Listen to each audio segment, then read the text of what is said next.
Don't struggle with manual data filtering.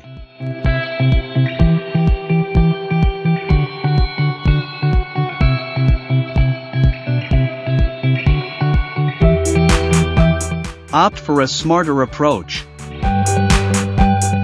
By using the filter function in Excel, type is equal to filter. Select your data array names column. Then include the section column. Then, type is equal to, and choose your criteria from cell D2. Make sure to lock both columns A and B by freezing them. Hit enter and look the magic.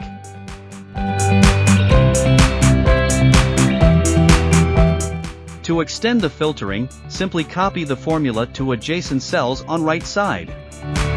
Great! Your data is effortlessly filtered by sections, saving you time and effort. Like and subscribe for more learning video. Thank you.